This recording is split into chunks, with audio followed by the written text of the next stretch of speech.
Blog Talk Radio. Hello, my friend, and welcome to Sports Palooza Radio, where we cover everything you're looking for in sports, right here, right now, only on Sports Palooza Radio.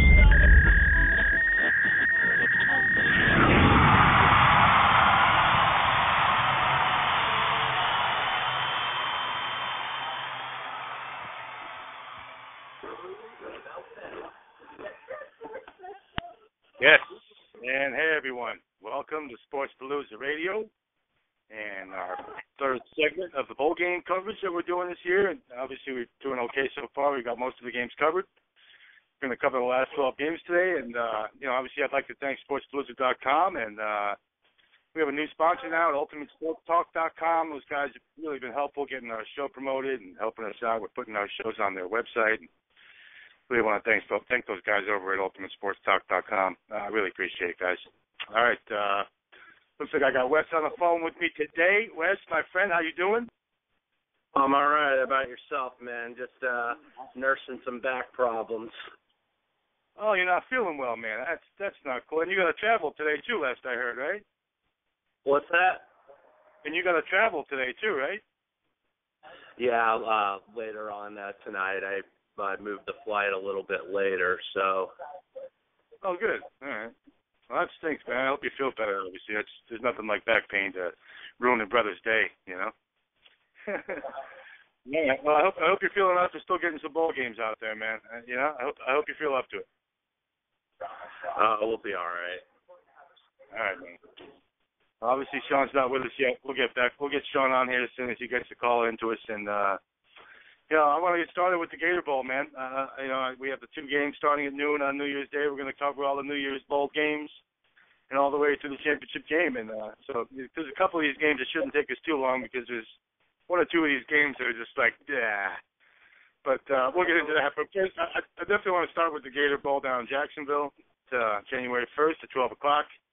We have two 8-4 teams and a rematch of last year, Nebraska taking on Georgia. Georgia -9 and the 16.5 for a total.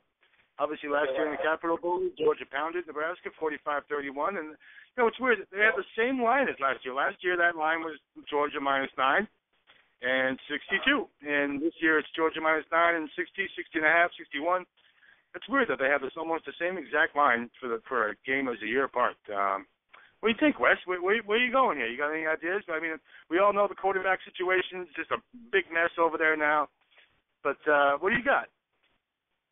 Well, I think seeing that it's the same exact line, gives me a little pause myself. But because what we've realized since that game, the same game last year where, Georgia won fairly easily, we've seen all the dissension in the ranks with Nebraska and, Bo Pelini's semi-meltdown at one of his press conferences, if they want to fire me, go ahead.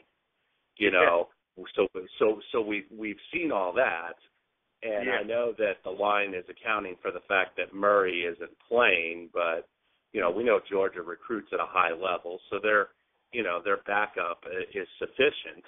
But I'm leaning toward Nebraska here because I think, the proclivity is to take the SEC team over the Big Ten team in so many of these matchups because, we've seen that the SEC has a pretty good track record against the Big Ten, but I think that's already factored into the lines, because there's been enough of a sample size and enough data to show that, the SEC is the best conference and that the Big Ten has been down some years, but I just seeing this same line is making me think Nebraska is a play. I think Nebraska, at least, the team is going to be motivated just because they got beat by these guys last year. And I saw a couple Georgia players tweeting a little bit after this bowl got announced saying, oh, Nebraska again, So I don't know if the sense of urgency really is there with Georgia. They had such high expectations going into this year and, have been through the gamut with injuries and everything. And, I sense that this is a chance at least for some redemption for Nebraska. Yeah. And I don't know if Georgia is going to care as much about this game. So, I think they're the better team, but I'm leaning toward taking the 9 with Nebraska. Wow. Now, obviously, the only problem we really have here is that Hudson Mason is only making his second ever start. And he's done okay, obviously, with the 65%, but he only has 648 passing yards, four touchdowns. Obviously, it's amazing how Georgia's running game really doesn't look good on paper, but yet Gurley is a beast. We all know Gurley's a beast. That they're averaging 139 yards a game and 15 touchdowns. 6 yards a carry. Kids are pretty stud. Obviously, they're in the top 20 in basically every offensive category except rushing, which is, you still have Gurley. So even if you're not in the top 7 of rushing, you still have Gurley. Obviously, we know Nebraska is going to start, Armstrong and Kellogg, and however they're going to work that out. And obviously, Amir Abdullah, he's a stud. We know that he's averaging 1,500 yards this year. He has 100-plus yards in every game except for 2, which is a Nebraska defense, man. That's where all the problem lies. And obviously on the ground, they gave up 21 rushing touchdowns, and they gave up 8 rushing touchdowns in the last 3 games of the year. And I don't know if everyone knows about Avery Moss being out, too. Avery Moss is going to miss this game. Obviously the most dangerous player for Nebraska is Kenny Bell. He's dangerous for kick returns. He's probably one of their top receivers. Man, these defenses scare the hell out of me, man. Why you don't want to discuss this 16.5? Because I personally, the fact that Mason's only getting his second start kind of concerns me. Because going up against Nebraska, and really your really first major start in your career, that's a lot to ask, Wes. I definitely see your point about taking the 9 here. When you have at least some experience. Obviously, if Martinez and Georgia Boy would have started this game, it would have been a whole different ball game. But so you're going to take the 9 points with Nebraska? Yes. All right. You know what? I'll agree with you. I really wasn't going to agree with it, but with Hudson Mason only making his real first big start in history, Georgia Tech. Okay. But this is a big game, man. And Nebraska is going to be motivated, and I'm sure those guys aren't getting fed all these lines about how Georgia's disappointed they have to go out beat a bad Nebraska team again. Man, you don't want to motivate people like that. You know it's getting back to the Nebraska team. There's someone over there saying, you see what these guys are saying? We don't belong here, and the SEC is the almighty, and this, that. Man, all right. I'll go 9 with you, man. Well, I'll take Nebraska to the 9, and Wes is going to take Nebraska to the 9, so obviously we have an agreement there. So, we're both going to suggest you take Nebraska to cover the spread. And I'm not going to touch this total without 2 quarterbacks that I know have produced, and both of them being out really kind of affects me a lot. All right, let's move on to the Heart of Dallas, man. Heart of Dallas Bowl, another 12 o'clock game on January 1st in the Cotton Bowl, and this is one of those games where it's like, well, do we care? All right, UNLV, North Texas. We know UNLV is 7-5, North Texas is 8-4. Crazy defense. And they're favored by 6.5 and the 54.5. And both these kickers are excellent. Now, what if Pegram doesn't go? Because that is a huge concern for North Texas if Pegram doesn't come in that game, man. What are you looking at here, Wes? This has actually been a little bit of a tough call for me because I think UNLV, if you recall back in the regular season, they were looking dead at 0-3. They were down 21-0 to Central Michigan, and I remember even sending a tweet, following that game while it was going on, saying, "Man, this season might be it for Bobby Houck." And then all of a sudden they rallied, and they get into a bowl game. And is it one of those things? North Texas hadn't been to a bowl game in a while either, but UNLV hasn't been in a long while. What I'm concerned with for UNLV is, have they met their goal? Getting into a bowl game. Are they satisfied with that? And okay, we made a bowl game. It's the first one we've been to since 2002. We were pretty much DOA, and then they rallied to get to 7-5. Whereas I think North Texas, they're obviously happy to be there too, but this is a little bit more of a home game. I mean, North Texas is right in Denton County, not too far from Dallas, just a little bit north.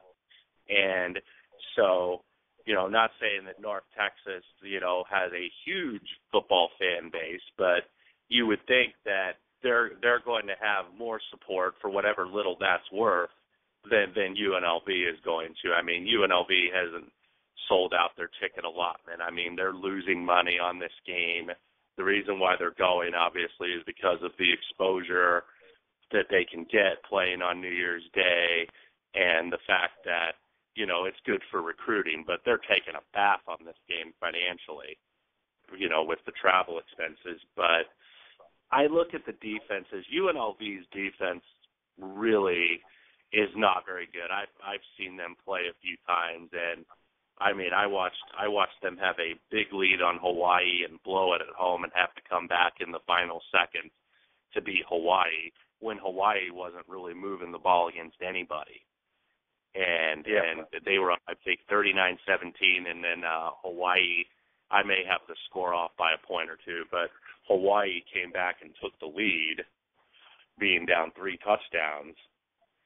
And that gives me some pause. But I look at the North Texas defense, and they rank 27th in the country in total yards and 9th in points allowed. And I know they've played Conference USA competition, but there's some good offenses in Conference USA. And, I mean, they played a pretty darn good Ball State team. They gave up 45 to Georgia, but there's a talent discrepancy there. They held Middle Tennessee.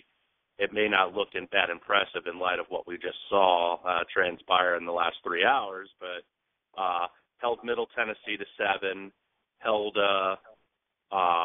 Rice to 16, which is a good offense. So, I lean toward laying the points with North Texas here. I mean, it's not a strong play or something I'm really stepping out on, but that'd be the direction I'd go. Yeah, I mean, we know UNLV has no defense at all. I mean, they couldn't stop the run if you or me were running the ball, man. Obviously, Caleb Herring, obviously, pretty good year. I mean, 22-4, and he'll run the ball. Obviously, we know he'll tuck the ball in, run the ball as much as he wants. He's got Cornette, with 1,250 yards, 15 touchdowns. I mean, so, Sullivan and Whiteley are, obviously kick return solid too. Cohorst is obviously a decent kicker. Both kickers on this team are good. I don't think that we're going to lose anything on these kickoffs at all, and field goals and stuff like that. The Pegram is my biggest concern, man. I mean, obviously we know North Texas' defense is ridiculously good, and like you said, they held some pretty good teams that are obviously moving the ball pretty well. Derek Thompson, 64%. He's got 2,640 yards. His ratio sucks. At 14 to 13, he throws a touchdown. He throws a pick. He throws a touchdown. He throws a pick. I mean, but he can move the ball with his feet too. I mean, both these quarterbacks definitely have no problem tucking down the ball. We know Brandon Bird's got 1,000+ yards, rushing, running the ball around. The Chancellor, man, between Chancellor, Smith, and Harris, 9 touchdowns, 1,700 yards. Those are the only 3 guys they have who catch balls. I mean, we know that Thompson's going to be looking for 3 guys. And that's really all he's got, and that's kind of a concern. We have Sean on now, man. Sean, what are you looking for? We're talking about UNLV Texas here, man. You got any ideas about what you're doing here? Yeah, guys. Sorry about the late thing. I looked at one post and it said Tuesday, but to get right into it, I definitely agree with Wes. When you look at the Mean Green's numbers, allowing just 14 points per game, under 300 yards per game, over 8 games since late September. They ranked 18th in the nation in run defense. This is one of those things that everybody always says, like, if you're a professional, you shouldn't be maybe betting on every game. But without a doubt, I would go right away to North Texas because I don't trust, as you just said, EJ, I don't trust UNLV's defense to do anything. And North Texas could put up points there, and I really would definitely see a North Texas. Maybe even kind of like a stranglehold with their defense on here and giving a team like them, since November 30th to get ready for one game. So that's the only way I would go in this game. Yeah, obviously they're home. So, I mean, basically as home as it gets. I mean, not home, but they're in the Cotton Bowl. Yeah. Not that they have any familiarity with the place because they've really never played here, but they're still going to have a good chunk of that crowd, you'd imagine. All right, so you're both going to go North Texas and to win by that touchdown. Obviously, they need to win by a touchdown to cover that split. All right, I'm not going to make a play on that game because I just don't want to make a play on that game. All right, we're going to go to the Outback Bowl, 1 o'clock in Tampa. Obviously, we got Iowa and LSU. And Iowa at 8-4, LSU at 9-3. It's laying 7.5 and the 49 on the total. We know about Rudock and his 60%, 2,300 and 18-12 ratio for Iowa. And we know about Anthony Jennings. First, I mean, what do we know about Anthony Jennings? I mean, obviously we don't know a damn thing about him because he's only thrown 6 passes in his career because obviously we know Mr. Everything is done for LSU. And for me, how do you lose Mettenberg and expect to go out and beat Iowa by 7, 10? Man, I'm taking Iowa in the 7.5. I'll tell you that right now. You got to be kidding me, man. Is this kid? Wait till you get a load of Iowa, man. I know Iowa's not, the Big Ten. Everyone's bashing the Big Ten and all that, but wait till this kid gets a load of Iowa because Iowa's coming here more than motivated to take out LSU. We know LSU's. What do you do without your quarterback? Wes, what are you going to go here? Because I'm taking Iowa to cover the 7.5. I actually am looking more at the total here, and you've got 2 highly ranked defenses here, but I'm thinking the over here. I mean, LSU, I think, was rated 20th in total yards, and Iowa was in the top 10. But I'm actually, perhaps going to look more towards the over at 49 here because, you know that Les Miles, I mean, he's liable to call anything when he's calling plays.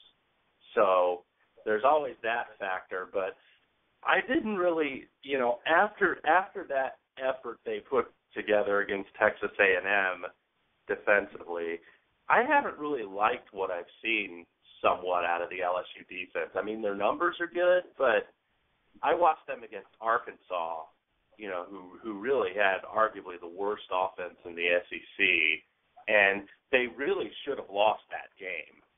I mean, they gave up 27 to them in the season finale. Arkansas had about 360 yards. They were able to really pound them on the ground, which you don't see a lot out of LSU against an LSU team. Arkansas had 34 carries for 182 yards, 5.4 yards a carry. And the one thing about Iowa, they don't have a speedy running back, but that guy, Mark Weissman, runs hard. And, I mean, he very rarely goes down on the first hit. He just grinds you and, only 938 yards. I mean, because he's really not your prototypical speed back, but he's a load to bring down. And I think the Iowa defense, or the Iowa offense rather, kind of got better throughout the year. I think Rudock got more comfortable. I think they have some balance. They put 38 on Nebraska on the road, 38 on Purdue. That's not really that big of a deal, but they were able to move the ball a little bit. Their special teams and their return game is actually very underrated. Martin Manley has a couple kick returns this year, and this just it looks, when you look at it at first glance, like it's going to be kind of a low scoring game, 24-17, something like that. But something's telling me sometimes it's not just about numbers or trends or whatever. Sometimes it's just going with your gut. And my gut's telling me that this is going over 49. Nice. All right, Sean, what do you got? Well, I agree with Wes. This goes in with one of those matchups that it looks like on paper, if you ran by the numbers of, everyone knows Iowa played like the slow, methodical kind of Big Ten offense, and LSU's defense played some much better teams and kept them to low-scoring numbers. And it's the total should be, it's like the first one to score 13 is going to win. But you always have to mention Les Miles because obviously the Mad Hatters, in a game like this, he probably doesn't care at all. It's not, it's not for a big title one, and he probably, there'll be some double reverses and some crazy plays just that he pulls out of nowhere. and exactly that Iowa maybe a little tricky, lying in the weeds. Nobody, believes us because we're obviously playing LSU. You're pretty much, if you're asking for 50 points, you're figuring LSU is going to probably get 30.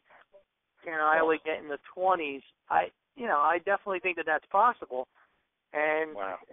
I agree. I agree with that angle on it, but I do also think the same thing. I think that if you're taking a side, I would have to take Iowa with the 7.5, especially if you're getting that hook. I know that might be even something. This might be one of those games also you want to wait on until the end because it'll be the wake up on New Year's Day. Everybody's wasted and still hungover from the night before, and it's, I'm going to get an SEC team versus a slow Big Ten team. The line might even be 8, maybe even 8.5 by the time it kicks off. I like Iowa in the points. I'm seeing 8 of the bunch of places, man. Yeah. Yeah. Well, that's what I mean. I'm sure this is one of those trickle down on LSU money will just keep adding on, and I think it probably would be, I think it might be over that 50, and I would take Iowa in the points. So nobody has the same concerns that we have with Michigan and the kid making his first start ever. I don't like taking. If something happens to Rudock, now you're going to have 2 kids who have never even taken the field and done a damn thing, man. That's concerning to me because you don't know what you're getting with Jennings. To say LSU is going to put up 30 points, that's pretty ballsy, man. This kid's never even done a thing. You guys aren't concerned about a quarterback who's never made a start and just sat and watched Mettenberg, sat and watched Mettenberg, sat and watched Mettenberg, sat and watched Mettenberg. I mean, the kid hasn't done a damn thing. He's completed 6 fucking passes. Sorry, I don't want to do that. He's completed 6 passes in his career, man. That's a concern for me. I'm sorry. That's a concern. Now, for me. the one thing I want to interject though is that you are correct when you said he hasn't made a start, but the one thing he did show, and I know Arkansas is not great, but LSU was down for a good part of that game, and he did bring them down the field in the fourth quarter against Arkansas. And I know this is a different level starting in a bowl game, but he did bring them back. He went 4 for 7, 76 yards and a touchdown. Was able to, I think he had 3 carries for 26 yards. I mean, coming in cold off the bench and being able to do that, I think also, there's something to be said for that. Now, he has been taking all the snaps with the first team, and, he's had a little bit of time to get used to it. I know, and he's also a different type of quarterback to prepare for. I mean, the one thing is Iowa doesn't have a lot of film on the kid because he hasn't had a lot of reps in the games, They've been prepared for Mettenberger, who's not totally immobile, but who's pretty much a pocket passer. Now they got to deal with a kid that can run a little bit. And, that's a completely different preparation. And, you kind of saw that with the Kansas State game where they had been prepared to face, both a dual threat quarterback with Gardner. Then all of a sudden they go against the Morris kid, who's pretty much a pocket passer, and Michigan kept the game plan fairly conservative early, and they got behind, and then it was too late. They were already behind. There was just nothing they were going to be able to do. But, I think that this kid will be prepared. I understand the concerns, but I think it's a different preparation, and I think that's something to factor in here. Yeah, I mean, he's only had about 15, 16 practices and maybe a couple of film sessions, but, all right. So you two both can take the over. I'm going to take Iowa State to cover, and I guess we'll move on. Big game. I mean, obviously we know we're at the Citrus Bowl for the Capital One Bowl in Orlando, and Wisconsin and South Carolina. What a game, man. What a game this is going to be. I'm actually surprised Wisconsin's favorite, to be honest with you.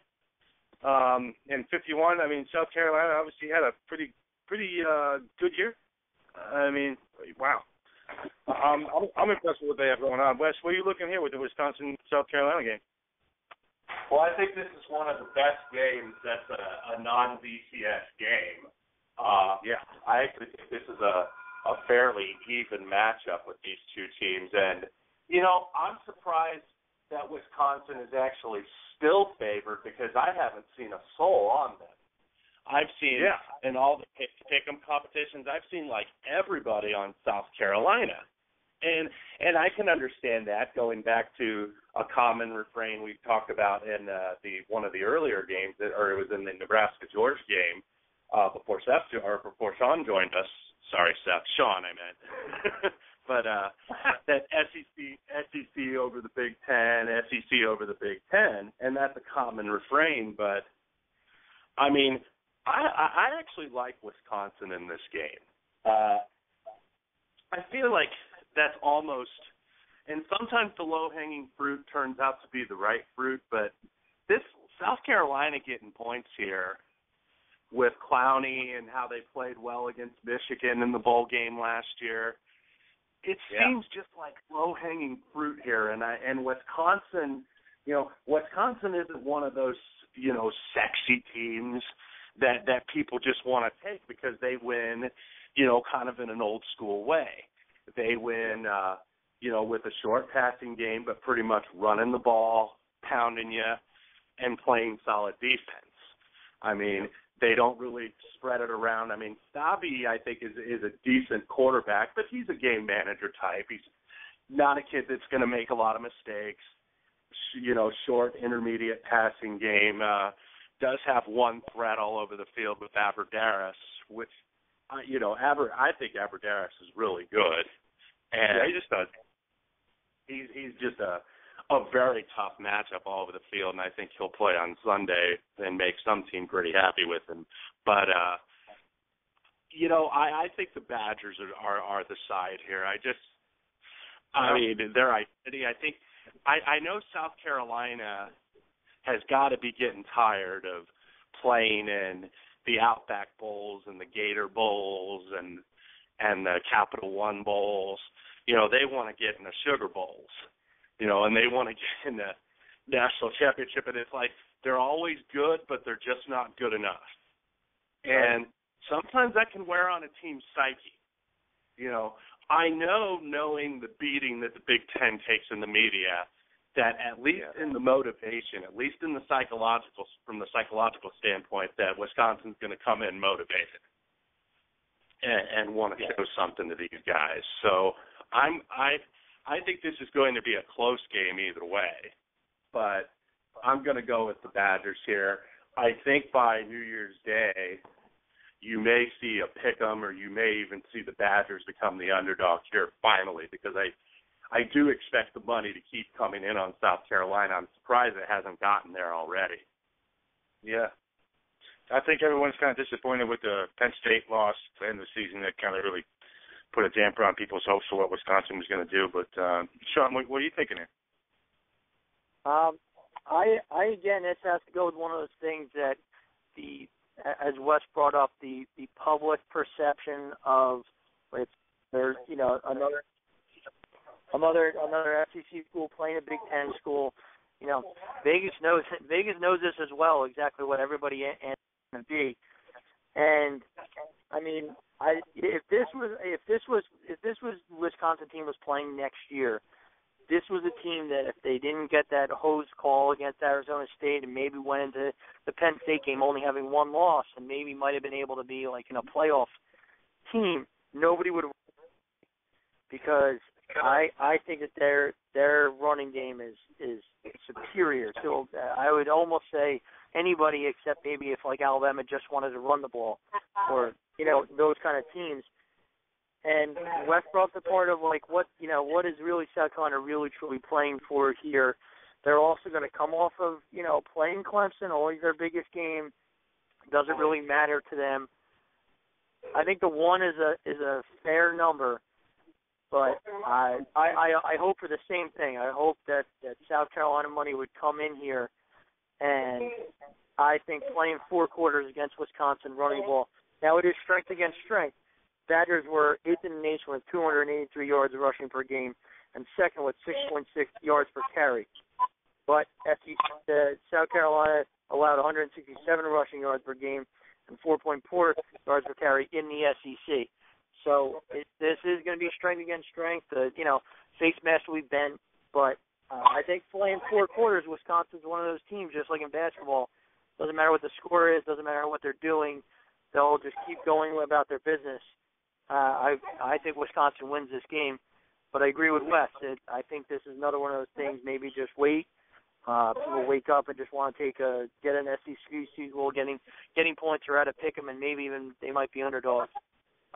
So I agree with the same thing. Wait on this one, and I'll actually, you can call me playing Russian roulette in Midtown traffic in New York City, but I'll take the Big Ten team again. Did you know? Well, yeah, you're both on the Big Ten team there in Wisconsin. All right, I'm gonna let you guys have that, and good luck to you both, man. That's gonna be a tough game. Obviously, it gives Spurrier a couple of weeks to prepare for a Big Ten team. We saw how that went last time. Obviously, we've all been hearing about Clowney not being able to drive the speed limit. I don't think that will really affect anybody here. All right, let's move on to the Rose Bowl. And we are talking the Rose Bowl here. 5 o'clock in the afternoon at Eastern Time, 2 o'clock out west. And 11-2 Stanford and 12-1 Michigan State. And Stanford's the team favorite again because here we go with the Big Ten problems. The total's only 43, and obviously we know that's because of Michigan State's defense being on the field. And Stanford's defense really isn't all that far behind them. I mean, they had a pretty great season too. Wes, you got any Rose Bowl predictions? I did before the Max Bulla injury came out suspension rather came out for Michigan State, and I mean, I just don't know how that is going to affect them, and I mean, because I think when you have a leader like that, all of a sudden, I mean, you know, that's one of the anchors of your defense. I mean, this is a 2-time team captain. You got to wonder what the mental state is. I mean, you know, this is a guy that had 76 tackles, 9.5 tackles for loss. You know, this is one of the leaders on the defense. I don't know if he's their best player on defense. I think that's the Calhoun kid that's the defensive end, is probably their best player and their best pro prospect on that defense. But you wonder about the psyche because he's a leader. It's not just, you know, the numbers that he produces, but it's, you know, what he brings in terms of leadership, in terms of keeping the team together as a linebacker. You know, he's going to be one of the guys that gets the calls from the sidelines and calls the defenses, you know, before each play. So I think you've seen that line move partially accordingly, and also partially because of the Big Ten factor that, you know, the Big Ten consistently gets faded in bowls by the market. I'm looking at the total 42.5, and that is the lowest total on the board. So, you know, in a bowl game, and especially in college football in a bowl game, you know, it takes a little chutzpah to bet an under 42.5. I mean, that's about as low of a total as you're going to find in a bowl game. But that might be something where I look maybe at the first half and maybe go under 21 or something like that. I mean, there's mostly 21s and 20.5. There's a couple, if you're out in the desert, there's a couple 22s out there. So, I mean, when you're dealing with totals, you take every number you can get. But I think I haven't made a play on this game yet. I mean, you know, if I was forced to make a play today, that's what I'd probably play as the first half under, because I think you'll see a Michigan State defense that will at least early on will step up. I mean, I think it's the old thing where you have a starter out, the team often steps up early, and then the loss is really felt later in the game. It might not be felt right away. It sometimes gets felt as you get into the third and fourth quarter, because teams can live on emotion for the first couple quarters of the first half, but then the emotion goes away. So yeah, that's kind of what I see might happen here. And, if I were making a play on this game, it'd probably be under 21 for the first half. Wow. I'm surprised this line really is just inherited from all the Michigan State games, because if you look at every Michigan State game this year, the total is 41, 42, 37, 41, 42. I mean, this line is totally inherited by Michigan State, and that tells me that Vegas thinks Michigan State is going to be their type of game. But I'm really tending not to agree here. I think Stanford is going to do fine, man. This team took out Oregon. They put up 740 points against Cal, which everybody else did. They took down Arizona State. I mean, this team didn't do much wrong this year. I mean, they lost by a field goal at USC. Okay. They lost at Utah by less than a touchdown. Okay. I mean, damn. 2 road games. How dare they? I mean, well, Sean, what do you got here? Well, this total was the first thing that I saw and looked at it, and strangely enough to say, I agree with how both you guys are talking about it. If you were going to take the under, I would take that you say that everybody's going to feel each other out in the beginning. They'll play like a slow tempo, and you could see it being like a 10-7 kind of game, 13-7 kind of first half. But as Wes brought up, that number of even if it, say it opened at 41, 42 is extremely low for a game that nobody has anything. They're not playing tight in the second half or anything like that. These are the last kids' games. As I always say, whenever anybody thinks it seems like in a college bowl game it's going to be the low-scoring one, that's the one that's like 34-27. I'm predicting that as the score of this game. But even if you just wanted to, if you needed something to tease with, you could bring this game under saying that the final score is going to be 20-17, and that's the final score. And you're talking about a team that, and even in Michigan State's offense, they put 34 points on Ohio State, which everybody had playing in the national championship. We brought up Stanford. Stanford put on 26 points and then pulled back the reins and barely stopped playing against Oregon, who other people had in the national championship game. I just think that they're somewhat bigger bowl games against teams. The past couple of years, there's seniors on these teams. I expect them to go all out, and even if you want to just say that my mention is to tease it under 37, then I guess that would be what my first thing was. But I agree with Wes that it could be like a very tight game. Nobody wants to give it up in the beginning, in the first half, and maybe you'll be able to steal. You might even be able to steal the same spread at halftime after watching it all. But I wouldn't be at the same time. I just think that the total here is just it's extremely low for a college game. College kids make mistakes. College kids don't allow. College kids are over too aggressive, or as anybody was just watching, you just watch a kid that looked like he was all hyped up on PCP and got kicked out of the game in Middle Tennessee State. Like way too many things could happen and set things up. That I think this total is way too low, and it's just because they're very good defensive teams against each, other competition they played, doesn't mean it always equates to playing against each other. And the total is where I could make a side for each one here on the on the 4.5 points or wherever it'll lay. So to me it truly is a 50-50 game of who I think might win. But the 41, open at 41. I'm sorry, I keep saying that. It's 42 and a half now. But if you tease that down, I would feel extremely safe at a 2017 game, bringing you that side of a teaser. But I still think this game will go over. I expect like a 26-23 kind of game. Yeah. Wow. So you think Michigan State's going to cover the 6.5 too? I do. I would say if you made me pick a side, I would pick Michigan State. But I think the total is probably where to attack this game. Yeah, I kind of agree with you, man. I mean, obviously we know Michigan State's quarterback what didn't come out of the year, screaming about anything, but dude, as the season went on, he did pretty well. I mean, this team was putting up 40 points quite a few times this year, at the high 30s. They put up 42 on Illinois. They put up 42 on Indiana, which, you and me could do.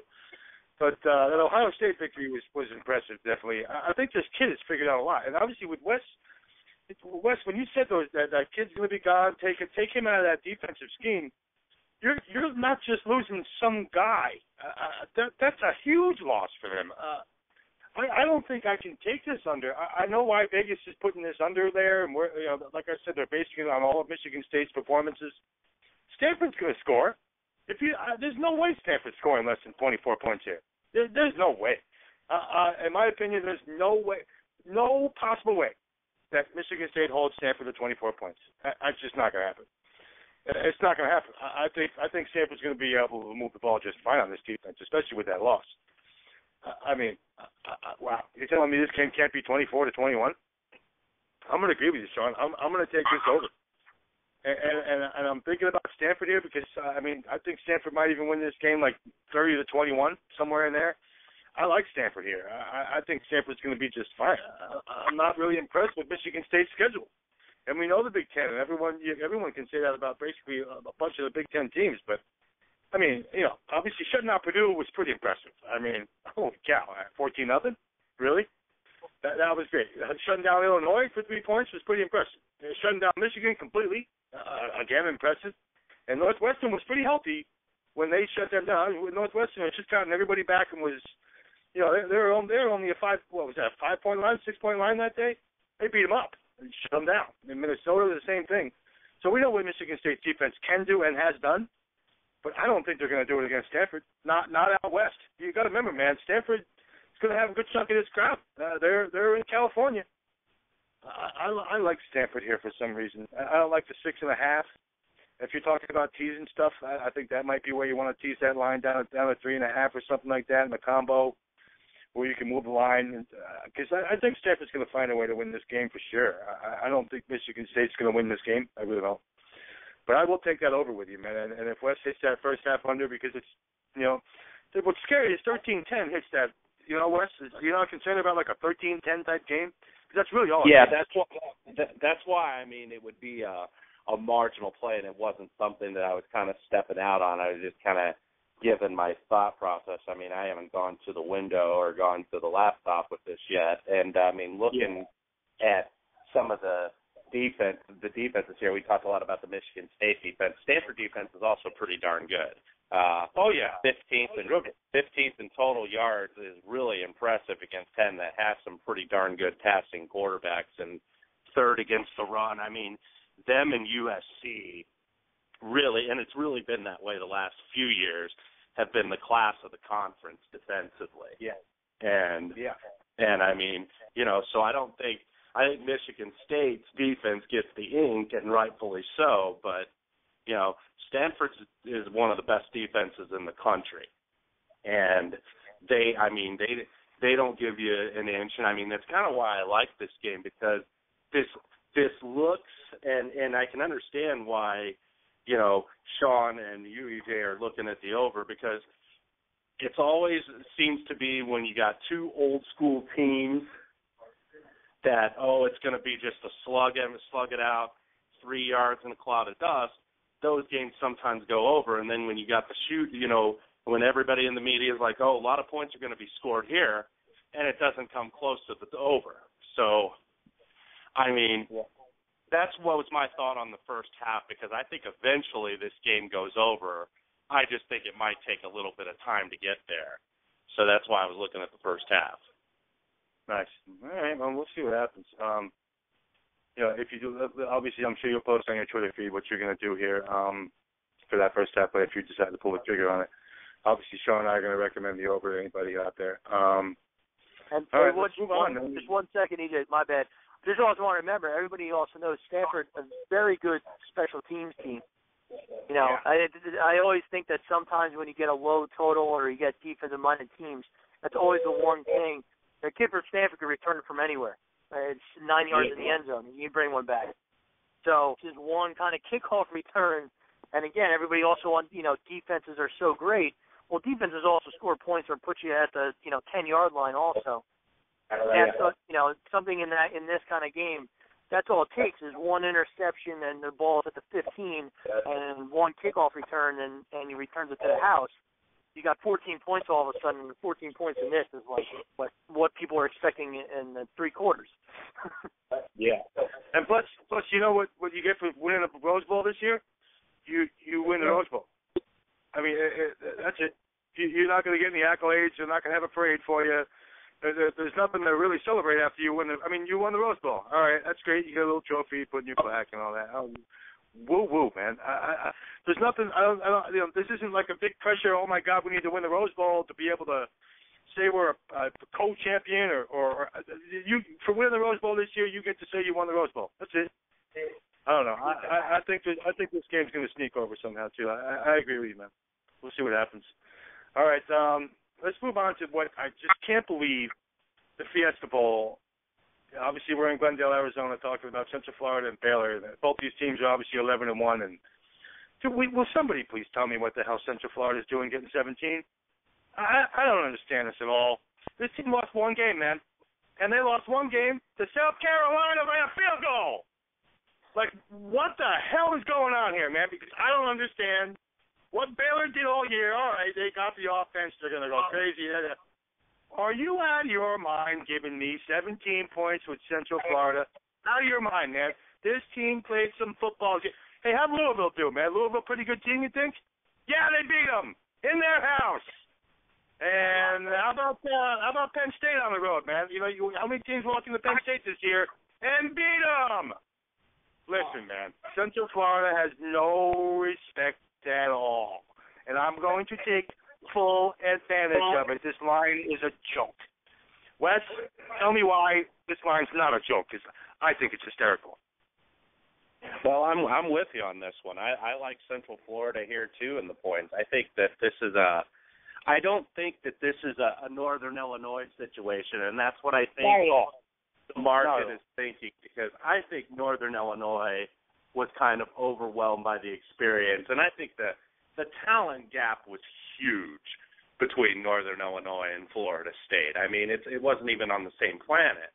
But, yeah, Central Florida, people forget, what's the second word in Central Florida? It's Florida. Yeah. They have some really good players, and I think this kid, Bortles, their quarterback, he doesn't have maybe the numbers that the Petty kid has from Baylor, but I think he's the better quarterback in this game. And no doubt. I think you're going to see, I think Bortles is going to play somewhere on Sunday. I don't know if he's going to be a star in the NFL, but I think that this kid has the size. He has the arm strength. He's accurate. He's 68%. I mean, he is definitely accurate. And, definitely. The kid, Storm Johnson, former Hurricane, so he was recruited by all the big schools. And I think you've got a UCF team, and there's something to be said for coaching, and I think both coaches are very good, but O'Leary's been around the block a few times. Yeah, I think he's going to have this team up, and all of a sudden now you're starting to hear Art Briles get mentioned for other jobs. Yeah. All of a sudden you're here because we know, trying not to veer too much off topic here, but we know that the NFL is a copycat league. Now that we've seen Chip Kelly have some success in the NFL with this offense, whether it's going to, have staying power 5 years from now, who knows, but it's a win right now league.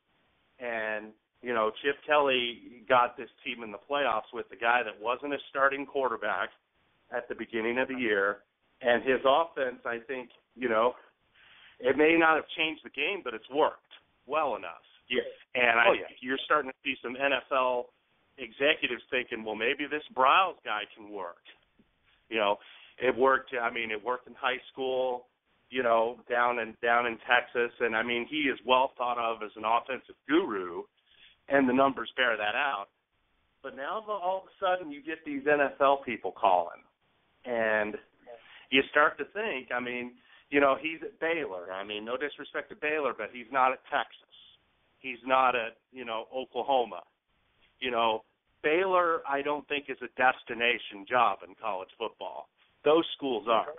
So, you know, I think if the right offer came along, he'd listen. Now, I mean, it's not going to come along in the next couple days. I mean, he's still going to be the coach of Baylor on January 1st at the Fiesta Bowl, but, you know, that kind of starts sneaking in your head a little bit.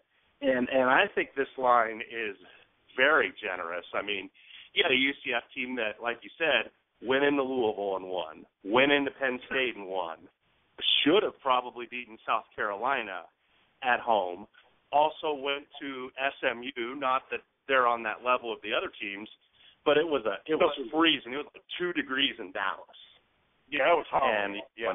And an ice storm, you know, with virtually nothing to play for, with a BCS bid all but assured against a team in SMU that needed a win to get bowl eligible, that played as hard as they could and gave you a max effort, and UCF came out there with the win. That actually impressed me a lot, that they did that. Yeah. Even though it was a terrible game, that impressed me because they had nothing to play for and still went out there and played hard and won. I think you're going to have a UCF team with a chip on their shoulder, and I'll take that 17 with you.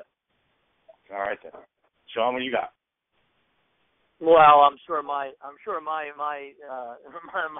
play here is kind of obvious.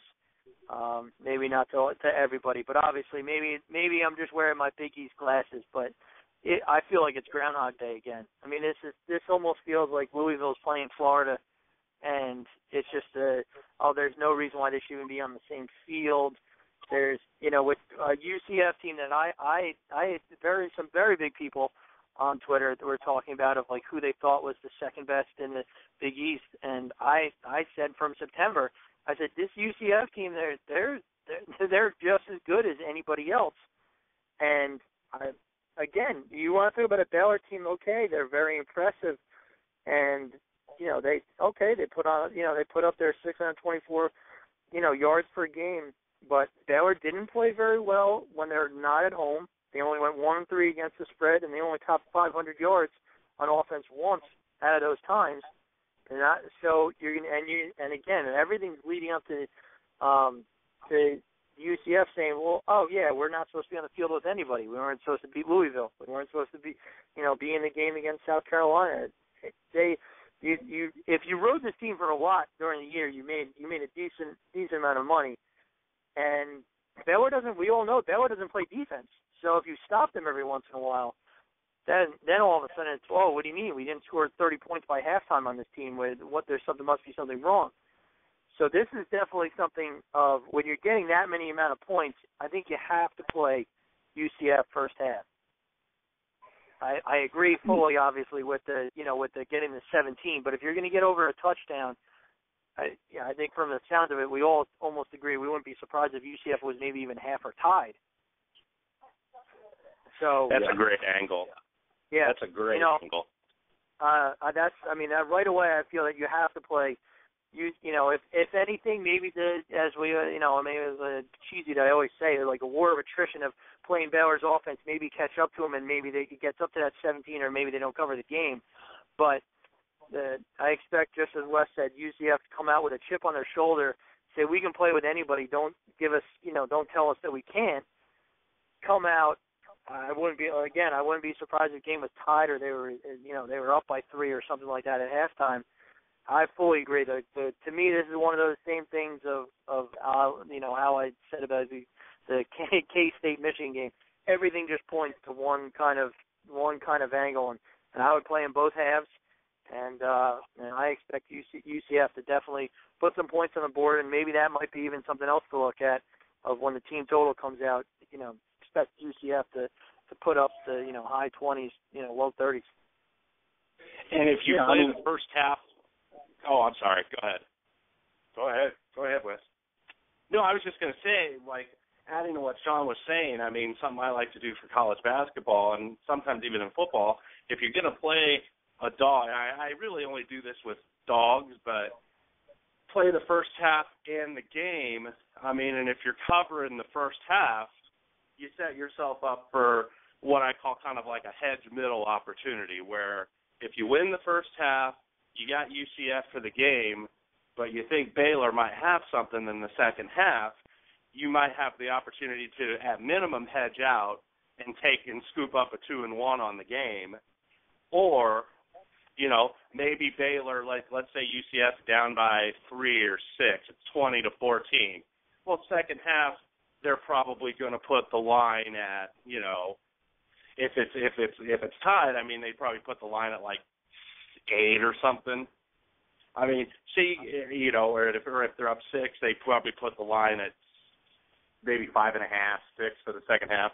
You got an opportunity to middle on some numbers, you know, possibility of Baylor winning by 10, possibility of Baylor winning by 7 or winning by 13, winning by 14. So that sets up that possibility. Did I explain that right? I'm sorry, I'm a little loose. Yeah, you're good. No, you're good. That's really good, man. And what else is, you know, Central Florida, man, except for 4 games this year, they played in the games that are all decided by a touchdown or less. And the other 4 games were blowouts in their favor. So they're either blowing you out or hanging around. I mean, I still can't believe I'm getting 17 here, man. I can't believe it. I really can't believe it. I love this line. And like you said, Sean, that first half angle, great angle, man. You guys definitely, I think we got this game nailed. If Central Florida gets beat by 21 points, okay, well, you know what, man. You know, it'll take a mini miracle, I think. Because, like, we know Baylor can't stop real great offenses. We've seen it enough, man. You can hang with Baylor if you can shut down once or twice. And we know Central Florida has the ability to shut you down. I mean, they'll shut you down. They'll get the ball back, and they'll march down the field. I think this Central Florida team is so much better than people are giving credit for, and especially Vegas. I think this is a gift. All right, so we got this covered. Are we going to discuss this total, or the 70, or what? I mean, it is 70. No? Tough for me to play. Sorry. Go ahead, Wes. I was going to say it's tough for me to play an under with Baylor, and I mean the fact that this is you know, at University of Phoenix Stadium where, you know, the roof might be closed and, you know, it's a fast track, so it's a little bit tough for me to play this under in this game. Right. That being said, I don't think I'm going to play the over, so I think the total is a pass for me. All right, Central Florida covers 17, and obviously Central Florida first half is something Sean's leaning on here. So, all right, let's move on. Head to the Sugar Bowl in New Orleans.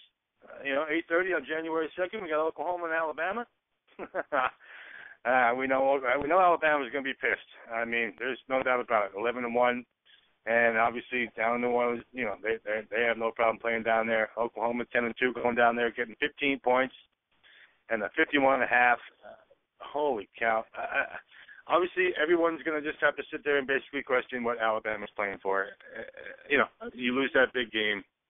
Now, that's all you're going to hear. I mean, I'm sure every single place in the world is saying, what's Alabama's motivation? You know what their motivation is? Nick Saban. Because Nick Saban's not going to let them go anywhere and not give a damn performance that'll knock your socks off. Wes, where are you going to go here?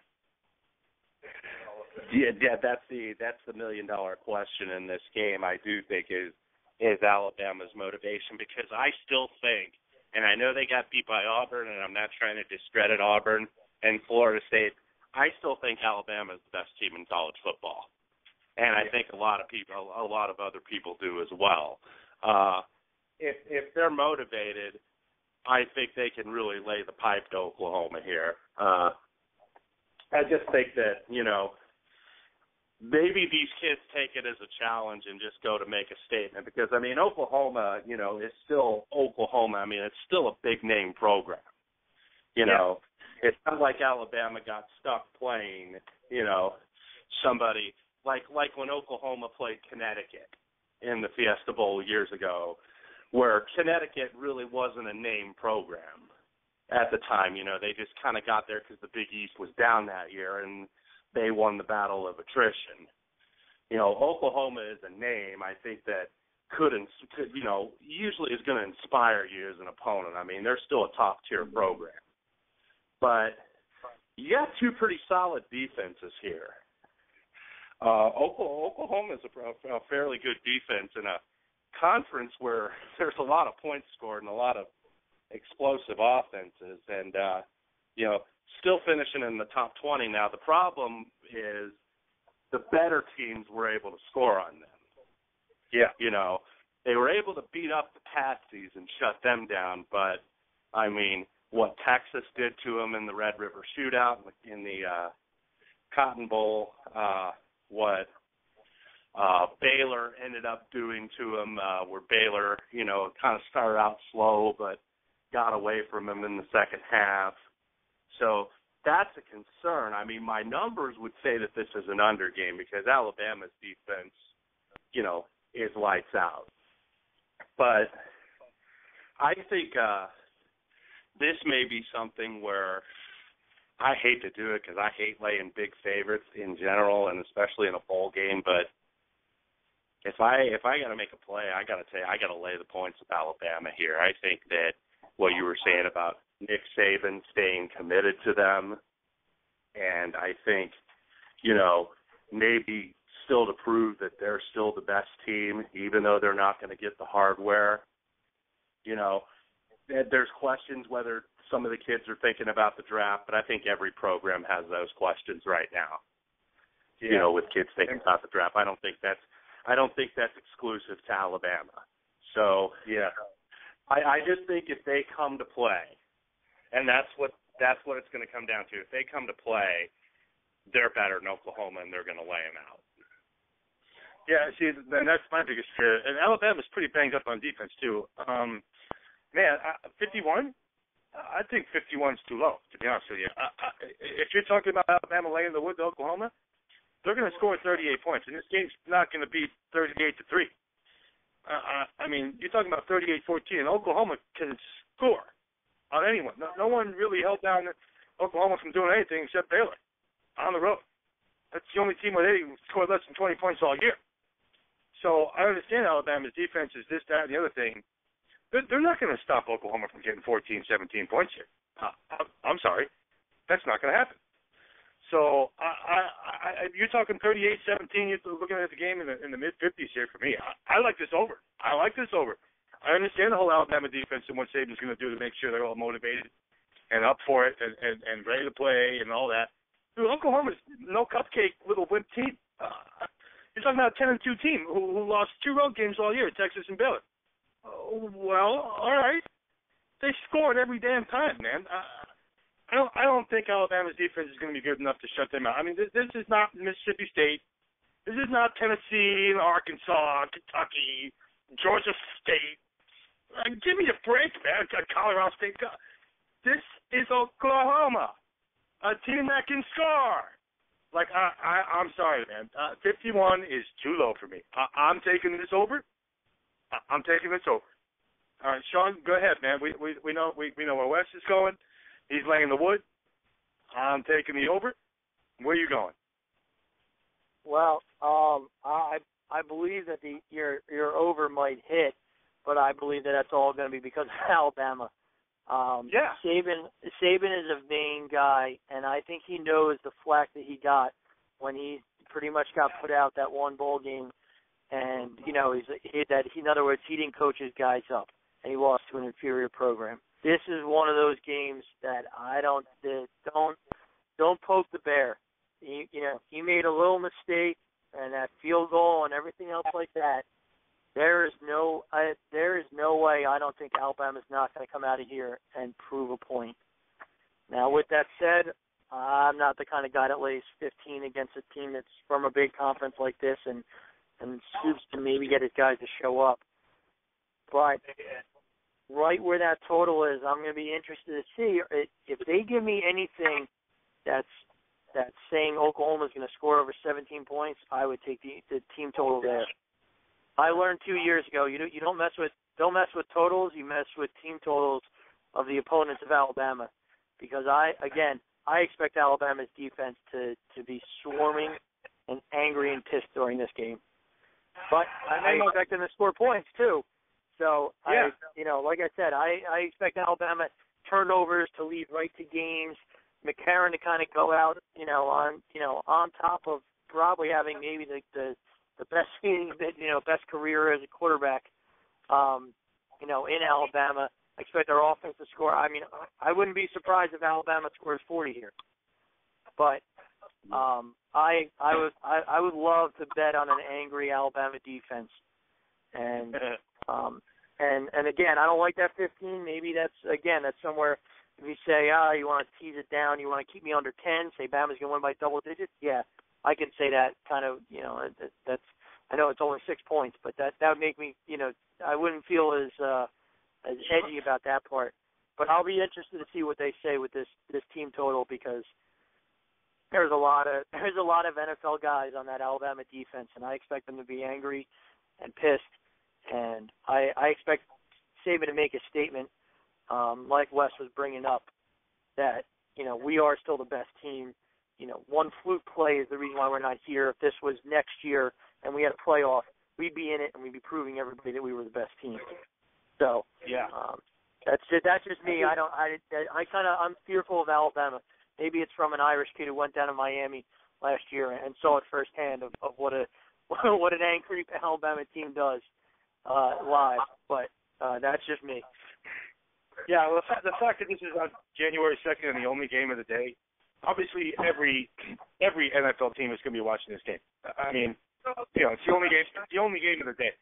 So there's no doubt that every scout and every coach and everybody who's in the NFL is going to be watching this game, because I don't know how many guys on this team are going to come to the NFL in the next 2-3 years. It's going to be a couple. There's going to be more than 1 or 2 guys in the NFL from these two teams. You think? So I think that there's going to be a lot of eyes on this game, man. I mean, this is a huge game. Everybody wants to see how Alabama's going to recover off the Auburn loss, and if they're motivated, and if they're this, and if they're that, and if Oklahoma can do this, playing a big, bad Alabama team, Oklahoma's going to score. I'm telling you, Oklahoma's not going to lose this game 51-10, or Oklahoma's going to get 17 points at least, and I think Alabama's going to at least get the 35-38 that we need here too. So. All right, let's move on to another big DJ, game. Let me just throw in one stat. I forgot to say this of why another thing to look at of maybe Oklahoma's recent history. It goes back obviously a little bit longer than just recent, but the Sooners are also 0-7 against the spread against the SEC since 1992. Yeah, I don't know. Some people like those stats. Some people like those stats. Some people don't. But I just wanted to throw that out there that I did see that. They don't play well against the SEC at all. They never have. Yeah. So that's it. All right. January 3rd, 8:00 at night. And if you just joined us, we're in our second hour now, doing the bowl games. We've got about 5 games left here. We're talking about the Cotton Bowl right now, 8:00 p.m. on January 3rd in Arlington, Texas. Oklahoma State and Missouri. Obviously, these two know each other pretty well from their Big 12 days together. 10-2, 11-2, Missouri -1, and 61.5. And another, what a game! What a game! Wes, what are you looking at here? Obviously, we know Oklahoma State's beaten them 3 in a row, going back to 2008. And like I said, we know they know each other a little bit from the Big 12 time and all that. But what do you got, Wes? Yeah, you were mentioning that these two know each other well from the Big 12 days. I actually had a tweet I remember a couple weeks ago where I mentioned that the Big 8, if you remember that conference, I'm that old. When they were in the Big 8, I had somebody on Twitter ask me, "What's the Big 8?" I'm 44. I'm 44 years old too, man. I definitely remember those days. Because I got some young followers, and I remember that Big 8 logo, the huge 8 with the little big. Yeah. And these teams have been in these teams have been in each other's conferences forever, and it almost seems like it is still a conference game, even though it's not. But this is, I think, one of the ultimate coin flip games. I think you got two pretty good offenses that are both very balanced. I mean, oh, yeah. They both can pass the ball. They both can do the power running game. I did see Missouri in person when they were playing at Indiana. I couldn't believe, and maybe that's just me with cream and crimson colored glasses, but I actually thought Indiana going into that game had a chance, and I think so did the lines makers. I think at one point they were favored in the game. I mean, they were. Yeah.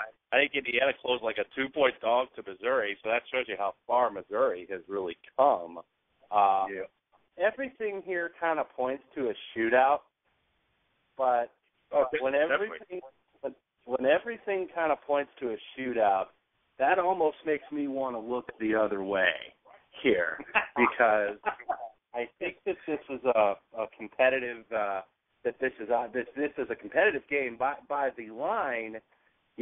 Everybody's saying that this is probably going to be a close game, and they're right. I mean, it's a virtual coin flip. I think you got two even teams in terms of talent, in terms of experience, but this might be something where I look at like a first half under, maybe, or like if the first half went over, I'd look at the second half under, because I think it's like 30.5 right now. I'd like to get 31, but this might be a little bit of a feeling out process. Now I'm worried because Gus Johnson is on the game. The law of Gus says it's going to be some flaky stuff go on. It always seems to follow him around, whether it's college basketball or football or whatever. Yeah. There's some crazy stuff. Yeah. There's some crazy stuff that happens, but I don't have to make a play today, and I'm not going to. But my thought process is taking me a little bit to the under right now.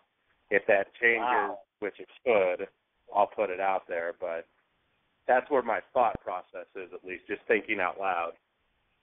Wow. Sean, what do you got? As I always say, my looking at college football, it goes from the defensive side of the ball first. And just for a team that was kind of led by their defense and kind of got the recognition because they kept teams in the SEC down on scoring, after what Auburn did to them, I have to feel that defense is out to prove a point.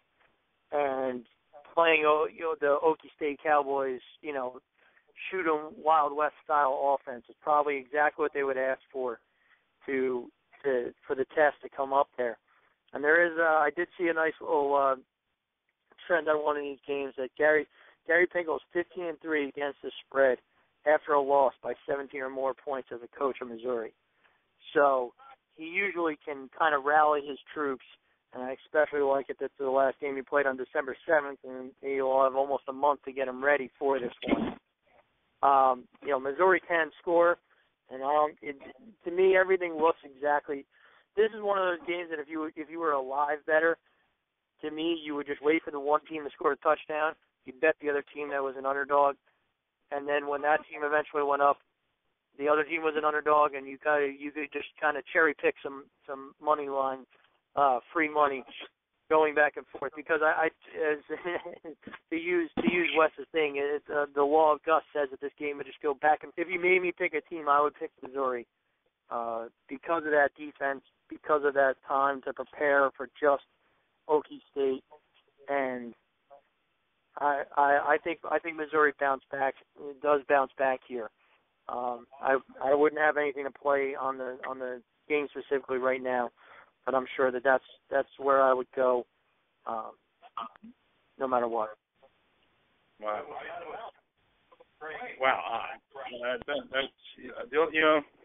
Are all these wide receivers going to be okay for Missouri? I mean, all these guys seem to be probable. I'm just looking at the page, and I'm seeing all these wide receiver, all probable, are all going to be there. So I assume they'll be fine. Obviously, when you're leading, when you're putting up 500 yards a game, that they pretty much almost are. And obviously they're balanced. I mean, Franklin's obviously going to be fine. Obviously Washington's going to catch his balls, and we know Josie's going to do whatever he's doing. He's a 1,000-yard rusher, so he knows what he's doing with the ball. Missouri obviously has the balance that Oklahoma State doesn't. And the fact that Vegas actually just did put that out there, you hear, heads you're right and tails you're wrong. I mean, they put a 1 point line out there, which basically means you flip a coin and good luck. I'm going to flip my coin with you. I'm going to take Missouri with you. If you're going to tell me that I can have Missouri and I don't have to even lay a damn point, okay, 1 point. All right, so they win the game by push. Good enough. I mean, I might even move it down the money line. I mean, why wouldn't you just move it to money line, pay the 1 minus 115, and just take them to win and let them win if you need to? But I like Missouri here too. I just think that I don't trust Shelf. I don't think Shelf is the quarterback that Franklin is at all.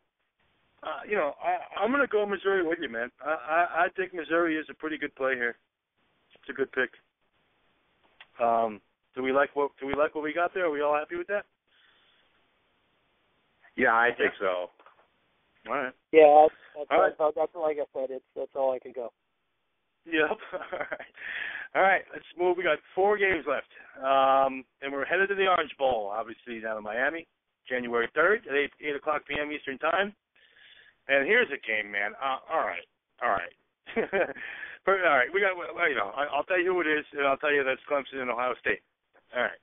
Now, what's your first thought when you think Clemson and Ohio State, and then you look over at the little board over there, and there's a 6, and there's a 9.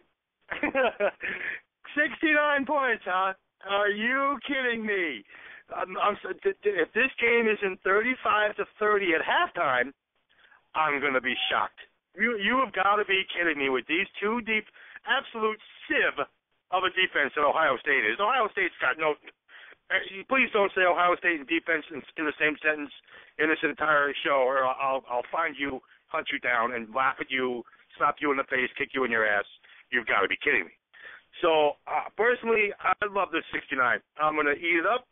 I'm going to spank it. I'm going to kill it. I'm going to piss on it.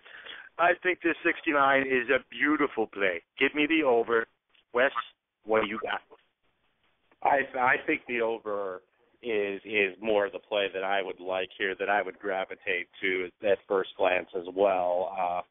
Urban Meyer knows Vince isn't going to cut it on a national level. I mean, he's been around long enough to know, and recruited enough great talent over the years to know that he hates his defense and that this defense isn't going to get it done. It was good enough in the long term just because their offense was better than pretty much everybody except for Michigan State, obviously. But, their offense was good enough to win games in the Big Ten. But I've been going back and forth on this side. My first inclination was actually to take Ohio State because I think that they're going to get ripped in the media on ESPN.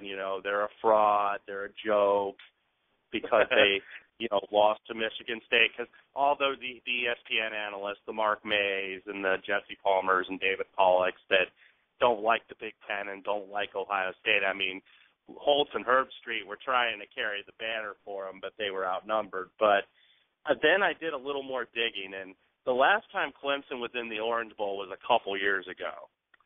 And we remember what happened there. They got whacked by West Virginia.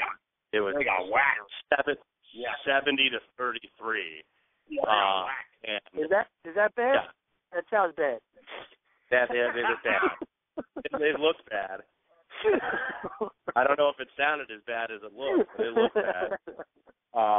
So I got to think some of these Clemson veterans at least remember that.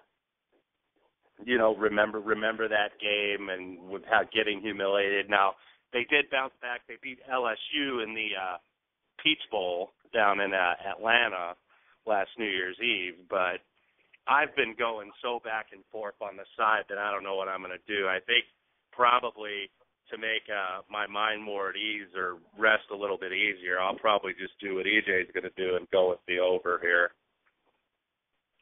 Sean, what do you got?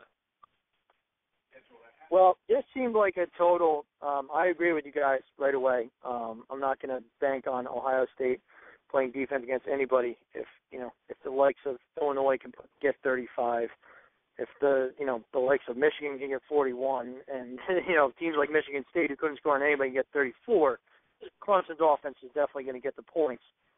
I I suggest this. Some people know that I like them, especially in college. I think giving 10 points is a huge thing. But if you don't mind, like a Thursday, Friday, 3-teamer, you can bring Alabama down to 5. You can take this game over 59, and you can say you can give Missouri 9. I really like the sound. Why don't you include Stanford in that, man? Maybe that's where we can throw that whole Stanford 6.5 play in, because we've been looking to kind of combo that to bring that line down anyway. I think maybe you can put Stanford in that mix. Well, Stanford's on Wednesday, so I know some people don't even like to do it not in 2 days. But the fact that the Thursday, I know. I'm just trying to say whatever what people like doing.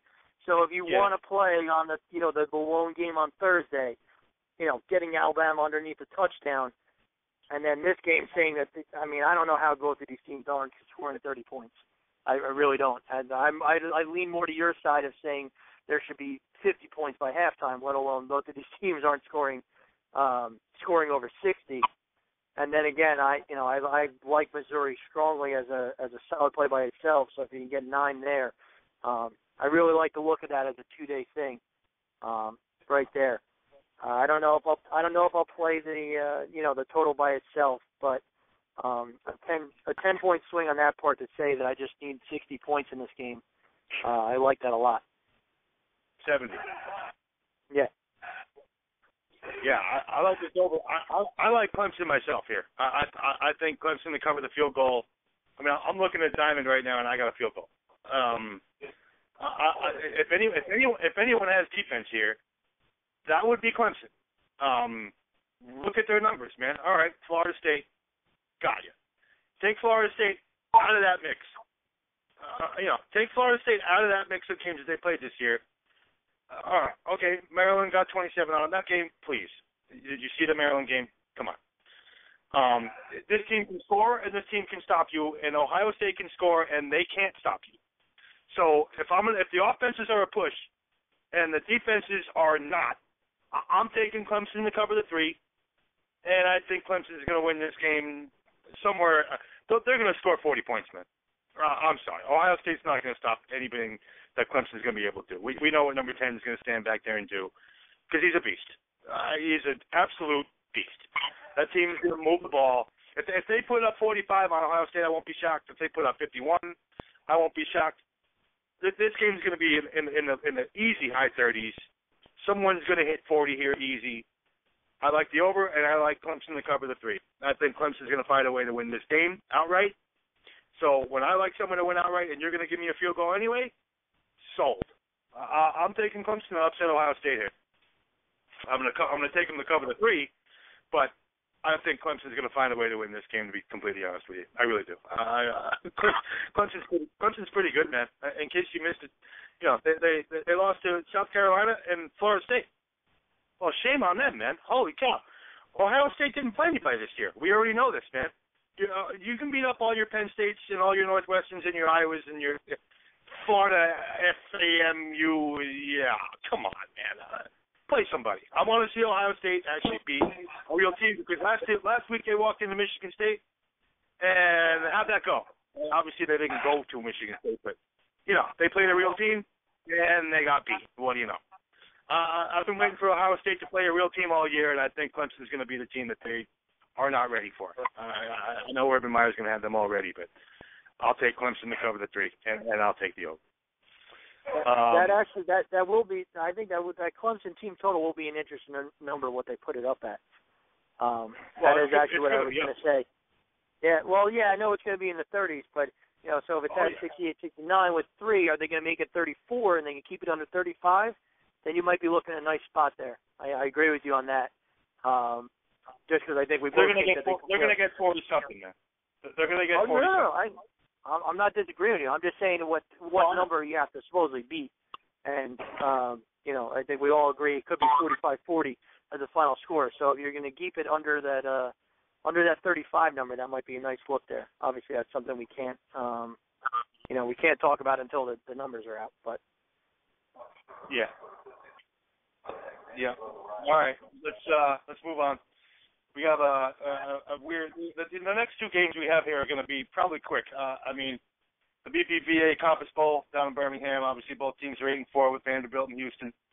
And Vandy's laying the field goal or 2.5 somewhere in there in 54. And obviously, we know Jordan Matthews is obviously, is Vanderbilt's stud.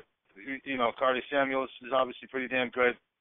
Seymour can run the ball, 13 touchdowns and 627 rushing yards. We know Kerry Spears got a great foot. I mean, that kid can kick a field goal anywhere on the field. And we know Sims, returning kicks, is a stud. I mean, that kid's pretty good. But if you want to talk about somebody returning kicks, now you're going to go to the other side of the ball because Ayers, he is awesome, man. That kid, I love watching that kid. If you don't know how many you caught some Houston games this year, but watching Ayers, when that ball goes in the air, it says, all right, Ayers gets under it, and there he goes. I mean, that guy can run. He's obviously averaging almost 30 yards a return. The kid's a stud, man. I think he's a stud and a half. Now you're going to throw in Jackson and Farrell, and they're 1,100 rushing yards and 11 touchdowns between them. And Greenberg in the 1,100 receiving yards, 10 touchdowns out of him, too. And obviously O'Corn having a pretty good season, man. The 26-8 ratio, almost 3,000 yards. He'll have over 3,000 yards by the time this game is done because he's going to put up at least 111 yards, obviously. Their defense, obviously, Houston's defense, a little underrated here. I mean, they're giving up 20 points a game, 15th in the nation, but they have absolutely no pass defense whatsoever. Wes, what are you thinking of this Vanderbilt-Houston game in that weird line with 3 and 54? It's a little bit lower now that Austin Carter-Samuels is out and Patton Robinette, the freshman, is going to get the start for Vandy. Yeah. Vanderbilt really has won their games. I mean, they won the games really because, there is a talent gap with Vanderbilt because of, it is a more rigid academic school to gain entry and not all the athletes. They can only recruit certain guys, they can't compete with on recruiting because of that. But they really, looking at what they've done this year, they beat the teams they're supposed to beat, And they were able to compete. I mean, they did win at Florida, even though Florida was down this year. That's still a really good win anytime you're Vanderbilt and can go beat Florida. But in the swamp. Yeah. This is a little bit of a tough call for me, too, because I think Vanderbilt's a good defense. Houston's solid against the run, but so awful against the pass. I think that this kid he can run a little bit for Vanderbilt. I think he's more of a passer. He definitely has bigger size. I mean, he's 6'4", 215, whereas Carter Samuels is about 6'1", 180 soaking wet. So he has a little bit more of the size that you would want, the prototypical size you'd want at the quarterback position. But God, this is a really tough game actually because I think Vanderbilt was a little bit, because they went 8-4 in the SEC. I think Vanderbilt was actually a little bit disappointed to get into this bowl game.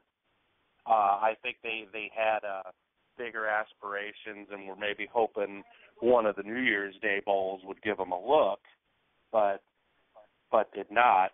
So they go to the Compass Bowl.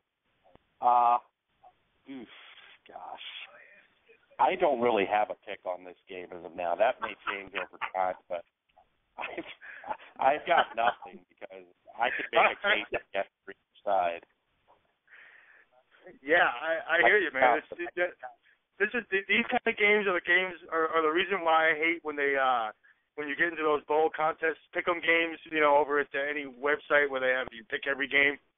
And you stare at this game and you just go, do I really even have to pick it? Like, whatever I put on the board is going to lose. So I don't even want to put it on the board. That's why I like it's going to be the one that decides. Yeah, and that'll be the one game that talks to you the whole entire thing, yeah.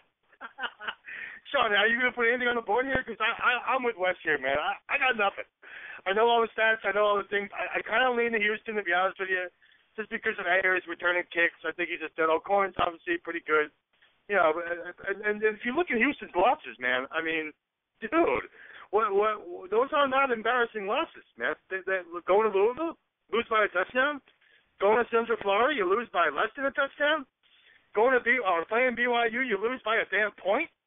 What did Houston do that was so wrong? All right, so obviously you can get into the whole competition thing, but man, they did play some pretty decent teams this year, and all their losses or by nothing. I lean Houston here. I don't think I'm really going to make a play on it. But Sean, what do you have a play to make, or you're going to be with me and Wes and just kind of maybe hang out for something, well, maybe go have a drink and do something?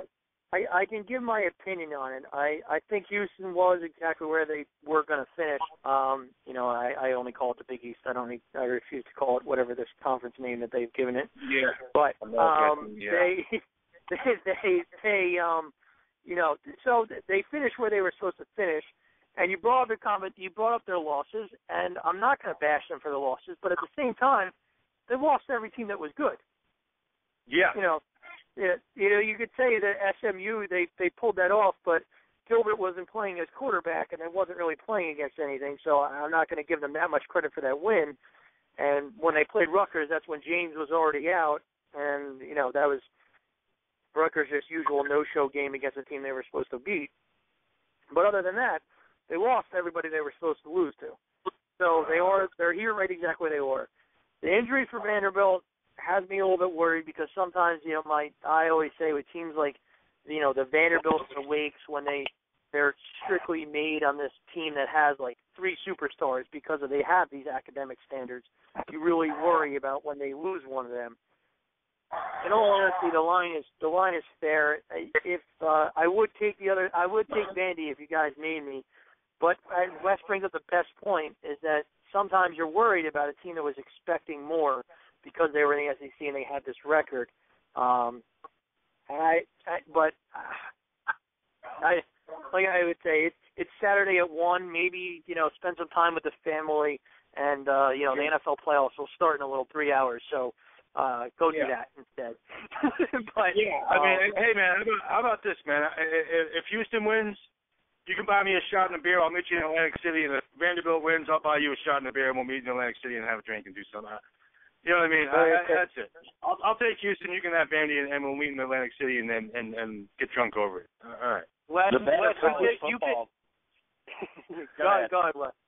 I was going to say, Wes, you pick a side of the total, and when we'll meet you out for March Madness, and we'll buy you a shot and beer if you win. Yeah.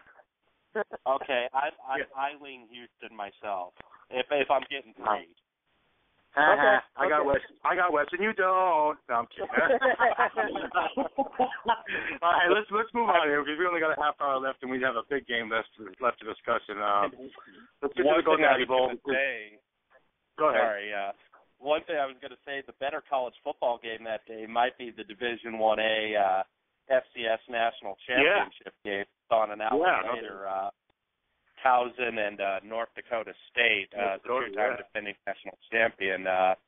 Lean Towson just because I've written them all year, and they went to Eastern Illinois and won against a kid that's going to play in the NFL, probably that Garoppolo, and then they went to the red turf of Eastern Washington and won in cold-ass Eastern Washington.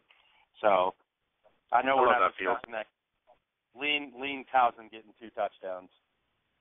Yeah, that's a lot of points. Obviously, I think Oklahoma State will win, but I'm not laying 2 touchdowns.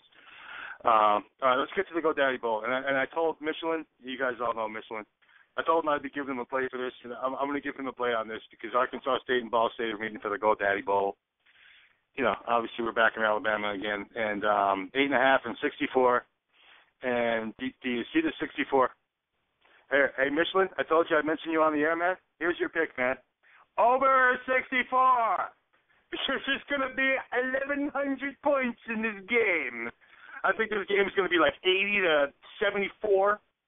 I think they're both going to hit the total. I honestly think they're both going to hit this total. And I'm not even kidding. I think this game is going to be like 59 to 55 or 55 to 51 or 52. I'm telling you there's going to be 100 points in this game. I'm telling you there's going to be 100 points in this game. Wes, you want to argue with me or what? Because look at these offenses, man. 40 a game. You tell me what these 2 offenses haven't done, and now they're going to do it against each other? Yeah. Thanks. Have fun at Alabama, man. But, Wes, what do you got here? I can't argue against the total because, when you were doing your intro on this, it reminded me of the I think it was it Marshall against East Carolina, where both teams scored like the 50s. I think Byron Leftwich may have still been there at Marshall.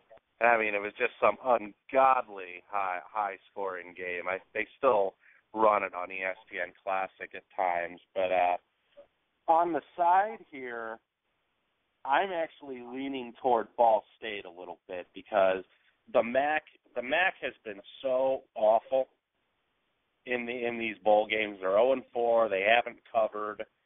Northern Illinois. And Ball State's 0-6 in bowl games too. Yeah.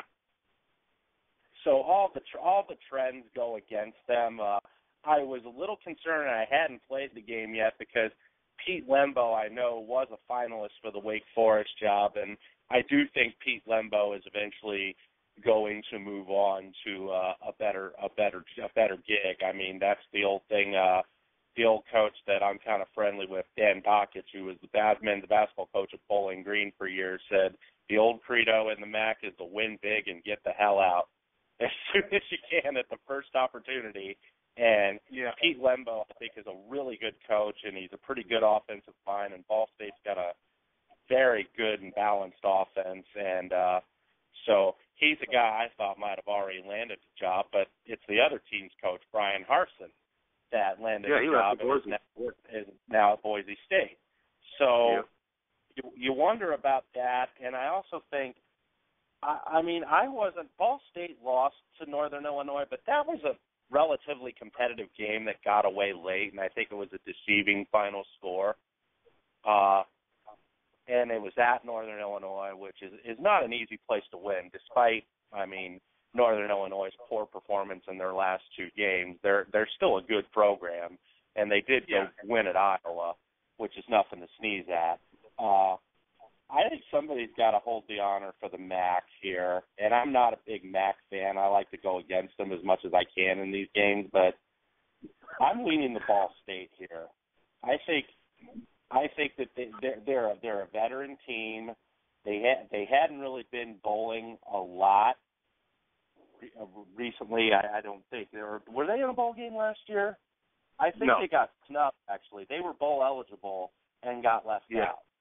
Last one was Defo Brady against UFC in 2012 for them. Yeah, that's right. So I think that they're going to be a little bit excited for this game to go to a bowl. Wenning is a senior quarterback. Got a kid named Snead that's a really good player. And I am leaning toward laying Ball State in the points here. I think it's kind of all over the place. I don't like that I'm seeing Bovada have the highest point number because Bovada always pumps the favorites. So, but I think Ball State is the right side. Yeah, you can get 8.5 or 9 or somewhere in there. Obviously the McKissick kid for Arkansas State. When you're your leading wide receiver, or at least one, up there, and he returns kicks, he returns punts, he returns everything. That kid's pretty good. And obviously we know Corden and Kennedy and Ncaa combined for 1,700 yards.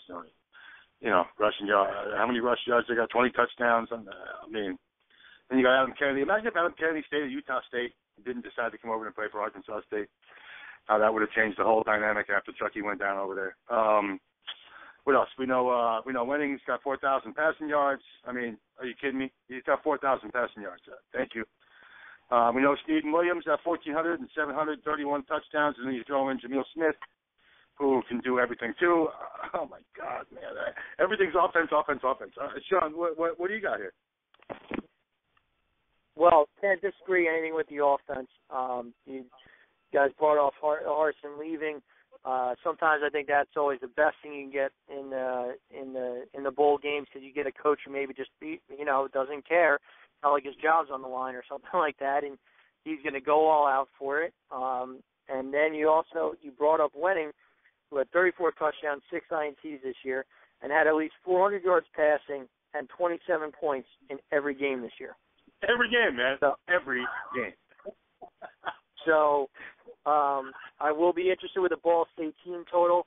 I probably would rather take that maybe than laying the 9, but obviously it's going to be high. They might have to get 40, but I agree with fully on the over here. That's again something on Sunday. I don't, I keep saying it. Maybe the people call me a square for using teasers or anything like that. But even if it's something that you want to use on the NFL games, this is the 9 o'clock at night. Maybe a couple of the bridge jumpers out there will be looking to get this game because they had a bad NFL weekend or something like that. But I would expect the points, and I would expect them only go up. So even if you want to wait until Sunday to get in here, I would. That's the only way I would go. And then maybe if you want to bring it underneath 60, to be able to do that. Yeah, man, anybody who gets tanked in their NFL weekend and sees this game still left on the board and sees 64 and a half, go get your money back. You just tell them that Wes and Sean and EJ sent you, because you'll be cashing that ticket. I'm sorry. This is, this is the play. I think this is one of the best plays of the ball game. I mean, you got to be kidding. 64. Shut up. All right, big game, man. Let's get to this big game. We got 20 minutes left to discuss it. I don't know if it'll take us 20 minutes, because this game is crazy. We are biggest game of the year, obviously. BCS championship game, 12-1 Auburn, coming off a huge win in Alabama. And Florida State 13-0, favored by 8.5 and 67.5. Man, and we're in the Rose Bowl again. So the championship game's in the Rose Bowl this year, out in California. So really, the weather shouldn't be a factor, obviously, at all. Well, Wes, tell me what you got here. You gonna take Auburn to cover this? Or what are you thinking? I'm thinking I'm going to pick Auburn to cover this. I've been going back and forth because, I've been very impressed with Florida State. I think in terms of how they've played, I'm not taking into account the schedule. I'm not taking account, the fact that they, had a couple patsies on there, Idaho and whatnot, padded their stats. Florida State, outside of Alabama, has looked the best. They've looked the most impressive. And that's why I think that they're there, because I don't think that they would be there with their schedule, because I don't think anybody in the ACC really, came close. I mean, there was a wide gap between, and this is somebody that thought Duke might actually be competitive in that game, and they weren't. The more I think about it, the more I'm just starting to look at Auburn, and, sometimes you go through a season and a team just gets all the bounces. Sometimes a team just gets all the breaks. We see it in the Ncaa tournament. I mean, I remember when UConn was, what were they, like an 8 or a 9 seed in the Big East tournament, and all of a sudden they got hot. And then I'm thinking, okay, this is the game where they're going to lose. This is the game where they're going to lose. And they went all the way to the national championship. Right. Sometimes you just get the breaks. And Auburn gotten the breaks this year. They got the break against Georgia when they should have lost. They got the fluky missed field goal return against Alabama. And they've been fortunate, in a couple other games. And, you eventually are waiting for them to kind of crack, because most often teams do. When teams get all the breaks and all the fortune their way, eventually a team is going to crack. But, sometimes a team doesn't. They got breaks against Texas A&M too. Another game they could have lost. Washington State, same thing. But I just think that I'm not a big believer in team of destiny, but it's tough to go at. I mean, they got a golden horseshoe. War Eagle's got a golden horseshoe in its beak, and I think that golden horseshoe may carry him through this game too. Marshall did show me. I remember when we discussed the SEC championship game, and I was like, can Nick Marshall prove that he can make throws? And, he's not a prototypical passer, but he proved in that game against Missouri that he could make throws when he needs to, and he can make big-time throws. So that's what I needed to see, because I know that Auburn can run the football. I mean, that's the one thing that they could run the football pretty much better than anybody. Yeah. So they proved that. Yeah. The defense, I mean, the defense is the one thing that gives you pause because they're 103rd ranked in terms of yards against passing defenses, and now they're going against the Heisman Trophy winner. Not taking Auburn because I'm doing that save the Heisman Trophy winner angle that was so successful for so many years, but it's now kind of regressed to the mean. I mean, for so many years that was covering, going against the Heisman winner. But the numbers say Florida State. The intangibles, like I was talking about, the luck and just, getting all the breaks, say Auburn. So it's not something that I'm going to bet a ton of money on. I'm going to have something on it just because I'm going to watch the game anyway and just enjoy it for what it is. Yeah.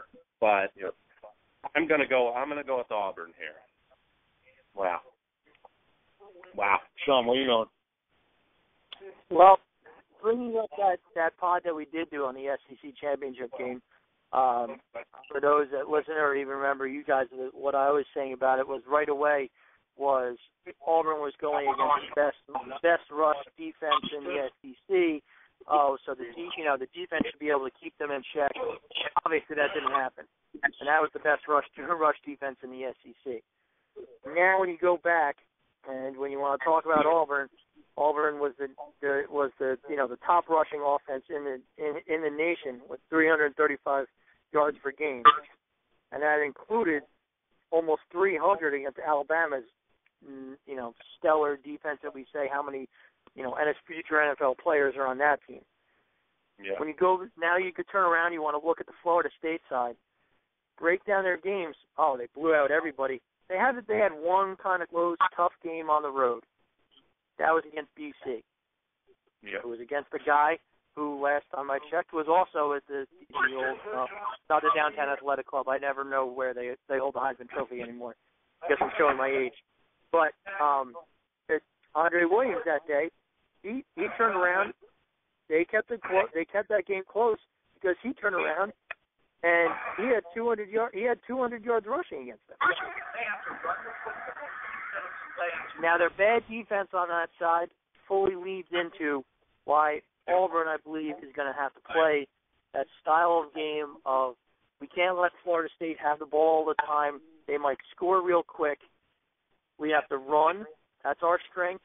That's what you could say almost has seemed like Florida State's weakness, or at least you've been able to run. I think they look at exactly at that BC tape, learn where the weaknesses are. I think they turn around. I think they play keep away. I would never like that many points in a national championship game, but because also with that national championship game, I see that total and I see that pretty high. I think I know the style of play Auburn's going to play. I think the game stays under because Auburn plays keep away from Florida State because they know Florida State will be able to throw with those future NFL wide receivers and probably be able to stretch that game out. So I see it as like I see it like a Giants versus the Pats, or the Pats versus the St. Louis Rams, or the old Giants versus Buffalo Bills kind of game of run, play, keep away, and I think this game stays under. Wow. So Wes likes Auburn to cover, and you like the under. Now you're going to come in on Florida State huge, aren't you? I mean, man. All right. Obviously, you mentioned that BC game, and we know that was like the biggest scare that they had. They were down, if I remember right, they were down like 14-3 or 17-23. They were down. I remember them being down in that game going, wow, really is BC going to find a way to beat this team? And obviously, that didn't happen. But they were down early, man, and they rebounded. And obviously, they walked into Clemson and hammered that team. They walked into Wake Forest and absolutely, oh my God, they dismantled that team. The Duke game was the Duke game. Obviously, that total was 66, and it's pretty tough to cover a 66 when you only give up 7 points. I mean, this defense is outrageous. I can see your point on the under. And what scares me about Auburn is, oh my God, man, they're going to run the ball. And then they're going to run the ball, and then they're going to run the ball, and they're going to run the ball some more. So that's kind of scary. Obviously, we know what running the ball does to a clock in any kind of game. But are they going to be able to do it? Are they going to be able to hang with that? I know Florida State, you want to give me the whole competition thing because Miami obviously sucks. Clemson was obviously pretty good. Maryland's a joke. I can't believe how that bowl game went. Obviously, going in the swamp was anybody can go to the swamp this year and beat them. I mean, they stink. So, granted, the competition Florida State had to deal with, I got you. And Auburn beating two absolute crazy quality teams in Alabama and Missouri was impressive. Even Georgia, you can throw Georgia in there too, because that was an impressive win too. Walking to Arkansas and Tennessee, that's not so crazy of a thing. They obviously beat Johnny too. So, man, I'd hate to go against Florida State here because I know you can't lay 8.5 in a championship game. You got to think dog. I mean, if you're not thinking dog in a championship game, you really should have your head checked. So I agree with the thinking dog part of that, man, because Auburn is definitely a damn good team. They've beaten damn good teams, and Florida State has just shut down everybody. So, you know what? I kind of tend to agree with both of you here. I honestly do. I think that Auburn is going to find a way to hang around Florida State long enough. And if they get up 14-7, 14-3 early, I don't think Florida State's going to have as easy a time as they did with BC. I mean, it's just not going to happen. Because Auburn's defense obviously isn't anything that's going to scream out to anybody because they did give up a whole chunk of points to everybody except Western Carolina. Okay. So we don't consider that. And the Florida Atlantics, we don't, you take those right off the schedule because it's that, those don't matter. So Auburn's defense is not anywhere near as good as Florida State's defense. Nowhere near it. I think Auburn's going to hang around just because of that running game and the fact that they can put up 400 yards. They're not going to put 400 yards against Florida State. That's not going to happen. It's not going to happen. It's just we know it's not going to happen. I think there's going to be a low-scoring game. So I agree with both of you. I actually think it's going to be somewhere in the 35-31 type game. I mean, and that's still under. But is it going to be 35-31? I mean, that's still up there for a championship game. I mean, there's a lot of pressure on everybody here. This is a big game, obviously. I mean, you don't need to pay attention to anything to know this is a huge game. I'm going to go Auburn with you, man, and I'm going to take that under with you too. I think this is going to be a close, low-scoring game. So I think all three of us are on the right play here. I mean, we'll see what happens, but we're all leaning on the same thing here, and hopefully, the people listen to us. They don't think we're crazy, and Florida State doesn't jack them up. So that's about all we really can do. Anything else, Wes? Anything else you want to add before we get out of here? Well, just want to thank you guys for having me on again. Next time we do this, I promise I'll promote it better. I promise. I just have been down. I got to get better in my promotional skills, but really did enjoy this. I gave you both a good hard time about not promoting this show. I just right, man. Yeah. This actually does help me. I hope it helps the listeners too, but it helps me to think out loud because oftentimes, I mean, there'll be the times during the regular season where I'll take a couple positions early in the week on the NFL or college football. Who knows if you're going to keep them because news changes during the week. Sometimes it's just getting down and getting the best of the number. But a lot of times, my plays are going to be 1 or 2 days before the game or on game day. So, even this helps me with certain games I haven't even looked at to kind of just, think out loud here. And so I think this has actually helped me, where it's talked me on the good sides and maybe talked me off some bad sides. And, I think that this is helpful. And I think, carrying on a conversation sometimes with yourself and thinking out loud with these games isn't the worst idea. You don't want to do it in front of people. You don't want them to think you're crazy. You ask yourself questions, but you don't answer yourself, Yeah. Are you going to be ready for some NCAA hoops action, man? Because obviously now the NCAA hoops is getting into the conference schedule here pretty quick. We're probably going to be doing some college basketball shows, man, because I know I'm having a pretty good college basketball season myself. I actually posted a bunch of plays today over at Sports Palooza for the first time in a while because it's just time, man. It's just time. I know you haven't gotten over to Sports Palooza yet, Wes. I really hope you get over there at some point. It'd be nice to have you on the forum. I definitely need to, because I actually do better in conference play. I mean, my November struggled, but my December kind of picked up and starting to figure some of these teams out. Now you get into some spot plays. I actually do better once the conference season starts in January. So, excited to get some good college basketball talk going. Yeah, we'll definitely have a couple of shows about college hoops. I know Sean wants to get into the whole. Maybe we were talking about this a couple of months ago about having 2 shows a week. Maybe on like a Tuesday night headed for Wednesday and a Friday night headed for Saturday, because obviously Wednesday and Saturday are when there's more games than you can shake a stick at every Wednesday and Saturday. So maybe Tuesday night. Those are so big I have to cap as I go. I mean, like I'm capping during the day because it's so overwhelming to break down that big card at once. So sometimes I just take them in the time increments where it's like, all right, I'll have the games done through 4 o'clock, and then on game day I'll start looking at the night games or something like that, because it's so hard to break that down all at once. It is. There's a lot to break down when you got 40, 50, who knows how many games are over the lines. And then you got to wait for the totals. So, it gets crazy. But, all right, let's wrap this up. Obviously I want to thank you both. I think all 3 of us did pretty damn well here. I mean, we're doing okay so far with most of our plays. And, obviously thanks to Sports Palooza and Ultimate Sports Talk for hosting our radio segments. It's great that they both, putting us all over their pages, which is cool. You can find Wes over at Wes Reynolds 1 at Twitter, and everybody knows where to find that maniac Sean over at Back 7. And, you can find me at sportspalooza.com. Again, Wes, thanks for being here. Sean, thanks for all of it, man. This has been a lot, 3 pretty good shows. I think we did pretty well. All right, guys, take it easy. Thanks a lot, guys. All right, awesome time. Hope everybody enjoyed it. As I said, I think we all helped each other, and at the same time, just talking through it. I think we did our record. We did pretty well. Yeah, we're doing okay. All right, let's get out of here.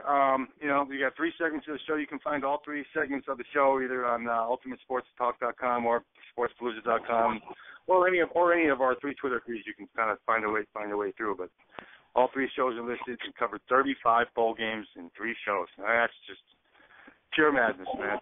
Pure madness. All right, guys, let's get out of here. Thanks for listening, everybody. Happy New Year and all that kind of good stuff. And I hope everybody's safe. And we do this all again next year. Thanks, guys. All right, guys. Take care. All right, man. Have a good one. See you, Sean.